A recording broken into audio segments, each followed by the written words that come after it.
when I wake up in a house that was built by slaves, and I watch my daughters, two beautiful black young women, head off to school, waving goodbye to their father, the President of the United States. 12 American presidents owned slaves, and 8 presidents owned slaves while they were in office.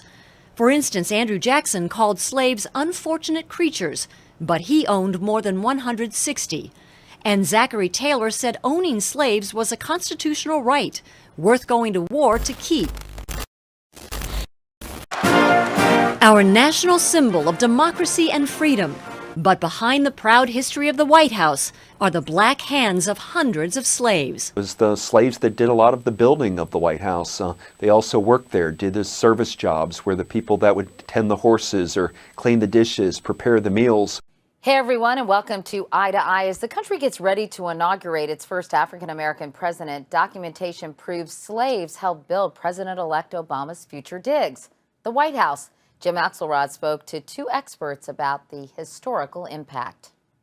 With President-elect Barack Obama going into office in January, it adds to the excitement.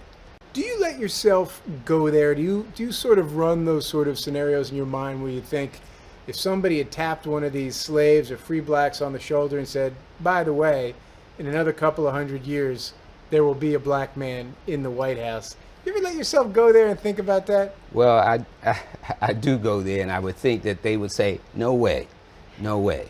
Considering the experiences they had as slaves, the experience they had as getting their freedom as free blacks, this would never come to their thoughts or their mind that one day a man of color, an African American, would sit actually in the White House. You're one of these guys, it's always interesting to be in the stacks, but this is something a cut above. Yes, well, it is a cut above. As I said before, you're looking at original documents that were created some 200 years ago. They're bringing alive the history of former slaves and free blacks, and it's just an exciting experience, and it's one that sometimes becomes difficult to describe.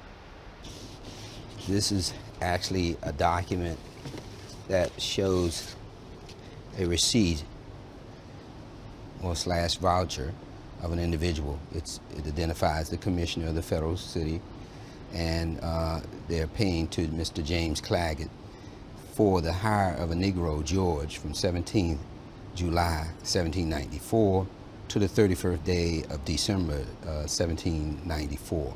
5 months, 3 days. And of course, they're giving the pay. Keep in mind that they were paying in pounds, shillings, and pence. And they're still paying according to the British system. British system. See, we have him working at the President's house. It was actually called the President's house at that time. It wasn't called the White House. So let me just make sure I got this. A gentleman named James Claggett owned a slave? Yes. He was a slave owner? Yes. And he was having his slave work on the construction of the White House? Exactly. And this document is the payment to the slave owner? Yes, this is the payment to the slave owner. This is a fact that you say hasn't been a secret, but it does have some new meaning to it, doesn't it?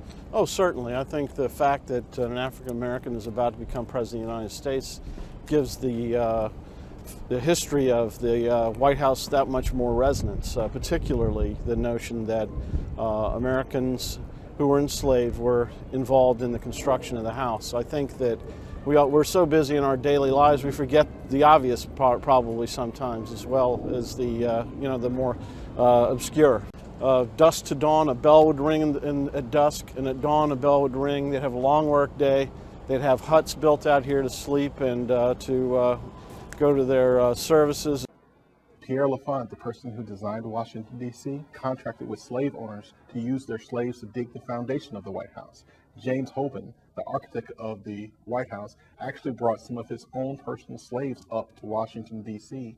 from South Carolina to work on the White House. Some of the slaves who worked in the White House, we know that they got to dress in fine clothes. We know that they were taught French cuisine. But we also know that they must not have loved their life, because we have records of several slaves who attempted to escape from the work areas at the Capitol and at the White House. They were still enslaved and they still wanted to be free. That history, the history of slavery in Washington, D.C., isn't always talked about. That's one of the things that I hope that people can take from my book.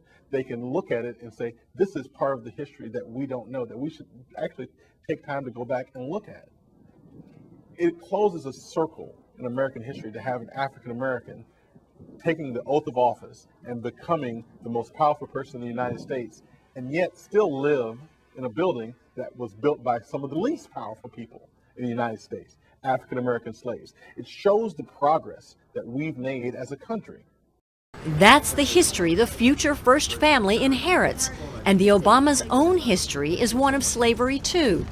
Michelle Obama learned just this year that her great-great-grandfather worked on a rice plantation in South Carolina.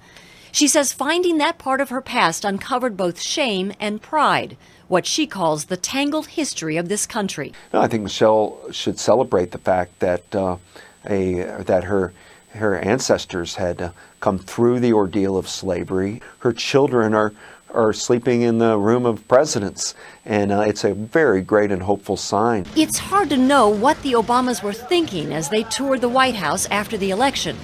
12 American presidents owned slaves, and 8 presidents owned slaves while they were in office. For instance, Andrew Jackson called slaves unfortunate creatures, but he owned more than 160. And Zachary Taylor said owning slaves was a constitutional right, worth going to war to keep.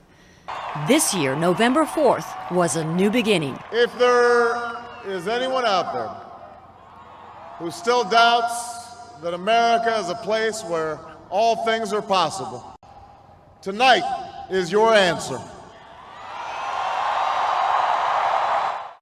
It's the story that I witness every single day when I wake up in a house that was built by slaves, and I watch my daughters, 2 beautiful black young women, head off to school, waving goodbye to their father, the President of the United States, the son of a man from Kenya who came here to America for the same reasons as many of you, to get an education and improve his prospects in life. So graduates, while I think it's fair to say that our founding fathers never could have imagined this day, all of you are very much the fruits of their vision. Their legacy is very much your legacy and your inheritance. And don't let anybody tell you differently.